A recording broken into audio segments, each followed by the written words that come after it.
नमस्कार, कड़क इलेक्शन में आपका स्वागत है। और आज हमारे साथ एक खास मेहमान हैं, समाजवादी पार्टी की नेता हैं और मशहूर शायर मुनव्वर राना की बेटी सुमैया राना।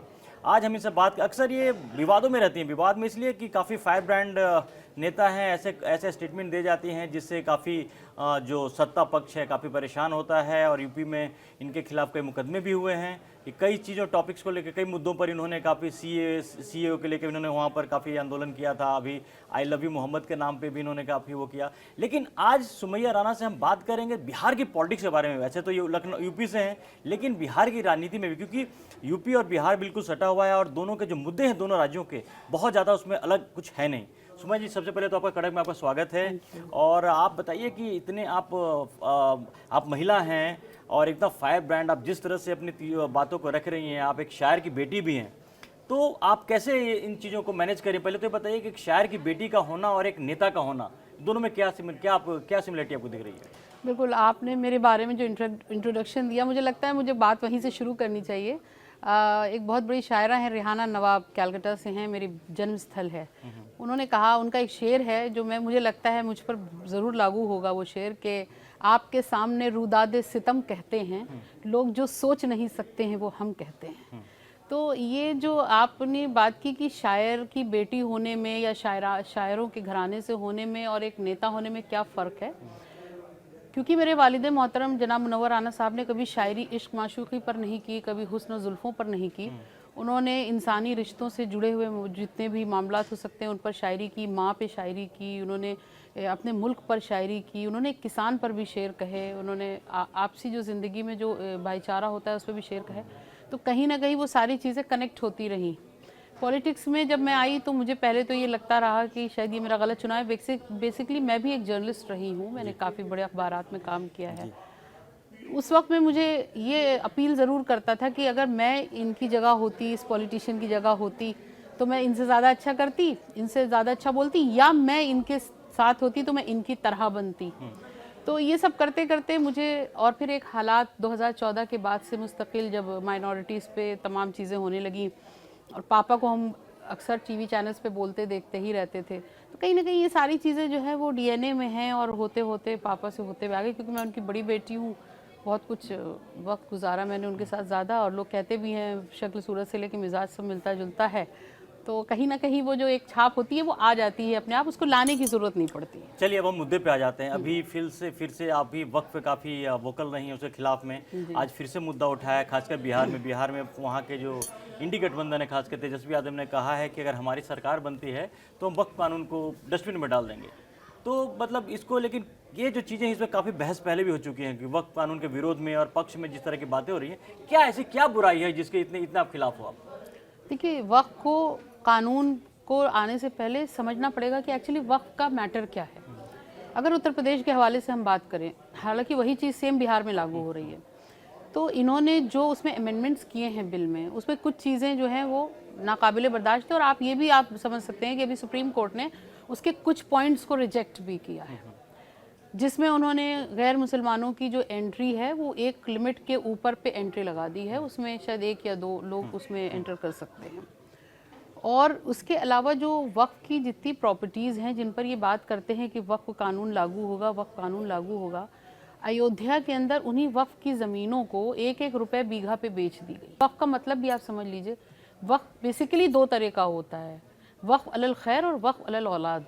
तो जो वक्फ अलल खैर का मतलब ये होता है कि लोग अस्पताल उस पर बनवा देते हैं, बहुत सारी ऐसी कम्युनिटी सेंटर्स बनवा देते हैं जो जिसका किराया आता रहे और उसकी मदद होती रहे लोगों की, गरीबों की। और एक होता है वहाँ पे वक्फ अलल औलाद, जो आप बेच नहीं सकते हैं उसको भी, और आपकी औलाद दर औलाद उसको इस्तेमाल करती रहेगी। इसमें मुझे नहीं लगता था कि कुछ हो रहा है। जो मुतवल्ली होते थे वो उसके इंचार्ज होते थे। हाँ, जो और बाकी सारी चीज़ें पिछले कई सालों से, इस कानून के बनने से काफ़ी पहले से पब्लिक डोमेन पे है। इंटरनेट का ज़माना है, कंप्यूटर का ज़माना है, ये सब कुछ पहले से पब्लिक डोमेन पे है। अब ऐसी कौन सी चीज़ आपको वक्त में खटक रही थी जिसकी वजह से आपने पूरा एक वक्फ का बिल बनाया? बिल बनाने के बाद देखिए, मैं आपको फिर एक साफ बोलूँगी कि ये वक्फ बिल नहीं, क्योंकि ये मुसलमानों से जुड़ा एक मुद्दा है, इसलिए उसको हर स्टेप बाय स्टेप ये रखे रहते हैं इस तरह के मुद्दों को। जब इलेक्शंस करीब होते हैं तब ये उस मुद्दे को निकाल के सामने लाते हैं, मुसलमान मुसलमान मुसलमान पाकिस्तान, तालिबान जिस पे इतनी अभी बहस चली और हम लोग टीवी चैनल्स पे बैठना मुश्किल हो जाता था आप ही लोगों के उसमें कि तालिबानी है, तालिबानीकरण कर दिया। वही तालिबानों को आप स्वागत करा आपने, उन्हीं तालिबानियों को आपने देवबंद भी भेजा, उन्हीं तालिबानियों बकौल इनके, वो तो खैर मना कर रहे हैं, उन्हीं तालिबानियों को कहने पे उन्होंने महिला पत्रकारों को नहीं भेजा। तो कुल मिलाकर के जहाँ जिसको जैसे सेट करना होता है गवर्नमेंट सेट कर रही है, बाकी इन सारी चीज़ों का जनता से कोई मतलब नहीं है, ना उनके हित से कोई मतलब है। चलिए, आप मुसलमान के हक की बात करते हैं। अब बिहार के कॉन्टेक्स्ट में आपसे पूछ रहा हूँ मैं कि वहाँ भी जैसे आपने देखा हुआ है कि जो ओवैसी की पार्टी के जो यूपी के सदस्य रहे, उन्होंने एक ट्वीट में किया कि जहाँ पे दरी जो बिछा रहा था मुसलमान था, 2% वाले उसमें और जो 15-14% वाले बैठे थे। लेकिन अब ये बताइए, आज पप्पू यादव ने भी वहाँ पर कल उन्होंने पप्पू यादव ने भी एक स्टेटमेंट दिया कि जो डिप्टी सीएम हमारी सरकार बनती है तो डिप्टी सीएम वो, जबकि पप्पू यादव का कोई हक नहीं बनता। अभी पप्पू यादव पार्टी में नहीं है, तेजस्वी की तरफ से, राहुल गांधी की तरफ से, किसी तरह से वो नहीं है। तो आप बीजेपी के खिलाफ तो चलिए आपके वाजिब है कि आपका जो आप जिस तरह का विरोध करिए हैं, लेकिन क्या जिस पार्टी के साथ, जिस गठबंधन के साथ हैं आप, क्या उनका व्यवहार या क्या मुसलमानों को लेके वो उचित उनका वो रवैया रह रहा है क्या? देखिए, कोई एक दो मुसलमान तो इन पार्टीज के साथ है नहीं। आप भी समझ सकते होंगे कि बेस या स्पाइन है, मुस्लिम वोट या मुस्लिम वोटर्स जो है वो इन पार्टीज का स्पाइन है, ये तो बात मानते हैं। कहीं ना कहीं वो कंफर्ट जोन में होंगे, चाहे वो किसी भी एंगल से हो, हम कहते हैं। तो इसका मतलब है कि जब वो कंफर्ट जोन में है तभी इन पार्टीज के साथ हैं।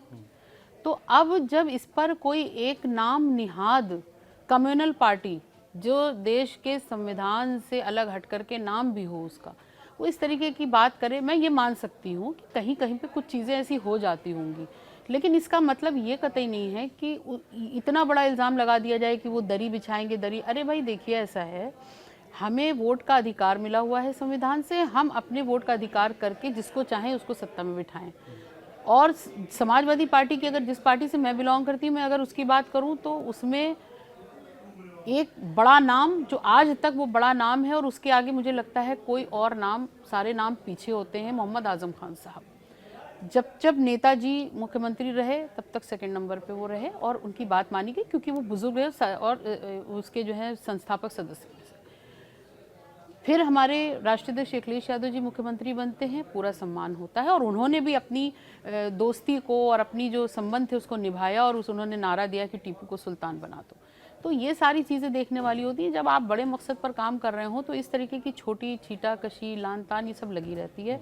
ऐसी ही पार्टीज 2014 से पहले तक कांग्रेस के साथ सत्ता में रही अपने प्रदेश में, और 14 में जैसे ही कांग्रेस की सरकार जाती है तो फिर वो कांग्रेस को कोसने लगते हैं। तो कुल मिलाकर के पॉलिटिकल पार्टी का मतलब ही है सत्ता में रहना, राज करना, और वही काम वो भी करना चाहते हैं, वही काम हम करते हैं। तो आप भी जो ओवैसी जो बिहार में, खासकर सीमांचल इलाके में, क्योंकि मुसलमानों की संख्या वहाँ बहुत ज़्यादा है, वहाँ पर जिस तरह से वो लोगों मुसलमानों को लुभाने की कोशिश कर रहे हैं, यंगस्टर में काफ़ी, पिछली बार भी उनके 5 विधायक वहाँ से चुने गए थे और उन्होंने इस बार ऑफर किया, इंडी गठबंधन को कहा कि आप हमें अपने साथ ले लो ताकि मुसलमानों का वोट नहीं बटे, लेकिन यहाँ से कोई जब रिस्पॉन्स नहीं मिला तो वो अकेले चुनाव लड़ रहे हैं। इसको कैसे देख रही है? देखिए, ये बात तो सही है कि जो पसमानदा खासकर मुस्लिम समाज है, और बिहार के अगर कॉन्टेक्स्ट में बात करें तो वाकई वो जो सीमांचल का एरिया है, जो बहुत ज़्यादा वहाँ पे मुस्लिम नीचे तबके पर हैं, पढ़ाई लिखाई से भी दूर हैं और तमाम ऐसी चीज़ों से, आसाइशों से दूर हैं, उनके साथ ये पार्टी ओवैसी साहब की खड़ी हुई है और उनके लिए काम करती है। और एज अ पॉलिटिकल पार्टी उनका ये अप्रोच मैं गलत नहीं मानती हूँ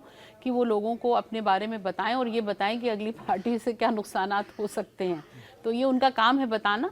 लेकिन मुझे लगता है कि उस पर इस तरीके की बातें कि अब्दुल दरी बिछा रहा है, ये मुझे सेंटेंस से ज़रूर है। मैं भी इस पार्टी का हिस्सा हूँ, मैं भी उसी जाति से बिलोंग करती हूँ जिसको कथाकथित अब्दुल कहा जाता है, लेकिन मुझे मेरी पार्टी ने पूरा सम्मान दिया है और मुझे लगता है कि मुझे भी 4 साल हुए हैं पार्टी में आए हुए, और मुझको जिस तरीके से जो पद दिया गया है, मुझे संगठन में भी रखा गया है, मैं एक नेशनल स्पोक पर्सन भी हूँ, तो ऐसा कहीं पर नहीं है। जो जिसमें योग्यता होती है, काबिलियत होती है, वो ज़रूर आगे जाता है। एक बात बताइए कि अब जैसे जो बिहार में स्थिति अभी कुछ दिन पहले तक आपने देखा था कि आरजेडी और कांग्रेस के बीच में अभी भी बात आखिर में मिले जरूर दोनों, लेकिन काफ़ी समय गंवाया उन्होंने, और दोनों चूंकि मुसलमान के वोट पे दावा भी करते हैं। जब मिलने के पीछे की वजह भी यही रही कि उनको लगता था कि मुसलमान वोट बट ना जाए, इसलिए, क्योंकि इस बार ऐसा लगा नहीं कि दोनों पार्टियों के दिल मिल रहे थे। वो इसलिए भी हो रहे हैं क्योंकि कांग्रेस के कॉस्ट पे वहाँ पर आरजेडी खड़ी हुई है बिहार के अंदर। यही स्थिति यूपी में बनती है। यूपी में भी समाजवादी पार्टी के कांग्रेस के जब कांग्रेस का वोट कटा वो आरजेडी जाके समाजवादी पार्टी में जुड़ा। तो आपको नहीं लगता है कि ये जो सिचुएशन आज तेजस्वी वर्सेस जो राहुल हुआ, आने वाले समय में ये अखिलेश वर्सेस राहुल भी होगा यूपी में? देखिए, ये बात सही है कि जब दल मिलते हैं तो दिलों का मिलना लाजमी होता है, ये होना चाहिए। और मुझे लगता है कि बड़े नेताओं को अगर आप बात करें, जो शीर्ष नेतृत्व है दोनों पार्टीज़ का, चाहे समाजवादी पार्टी कांग्रेस का हो और चाहे आरजेडी और कांग्रेस का हो, दोनों ही मुद्दों पर मुझे लगता है कि जो शीर्ष नेतृत्व है उसको अपने नीचे वाली जो सफ़ है उसकी ज़बानों पर थोड़ा सा कंट्रोल, और बहुत सारे ऐसी बयानबाजी हो जाती हैं जिसको लेकर के बीच में किरकिरी पैदा होती है। 2024 के चुनाव से पहले भी हमने ये बात देखी है। तो बल्कि समाजवादी पार्टी तो फिर भी बहुत मुझे लगता है संगठित और बहुत बैलेंस्ड है, क्योंकि हमारे राष्ट्रीय अध्यक्ष जी का साफ आदेश है कि किसी के लिए भी ऐसी कोई भाषा का इस्तेमाल नहीं किया जाए। लेकिन हमारे ही राष्ट्रीय अध्यक्ष के लिए कहा गया कि कौन अखिलेश यादव नहीं जानते। तो कहीं ना कहीं ये सारी चीज़ें जब आती हैं तो उससे किरकिरी पैदा होती है। और ठीक है, क्योंकि एक ही स्टेट है, मान लीजिए बिहार है, उसमें कांग्रेस भी उसी वोट बैंक के सहारे आगे बढ़ना चाह रही है, और आरजेडी भी जाहिर सी बात है क्योंकि सेकुलर पार्टी है, वो भी मुसलमान वोट उसको चाहिए जाहिर सी बात है सत्ता में आने के लिए। तो कहीं ना कहीं ये कंपटीशन हो सकता है। लेकिन आज की तारीख में अच्छी बात यह है कि गठबंधन है, और यही गठबंधन जैसे 24 में हमने इनके 400 पार को धूमिल किया था, इनके ख्वाब को, और मुझे पूरी उम्मीद है इंशाल्लाह कि आरजेडी और इसकी गठबंधन की सरकार बनेगी, कांग्रेस गठबंधन की, और 27 में हमारा भी गठबंधन जरूर सत्ता में आएगा। चलिए, आप सुमैया जी आए हमारे साथ, आपने बात की, और बिहार के कॉन्टेक्स्ट में हैं, यूपी के आप नेता हैं और समाजवादी पार्टी के नेता हैं, लेकिन बिहार के कॉन्टेक्स्ट में आपने बड़ी अच्छी बातें कही। आपका बहुत बहुत धन्यवाद। शुक्रिया, थैंक यू।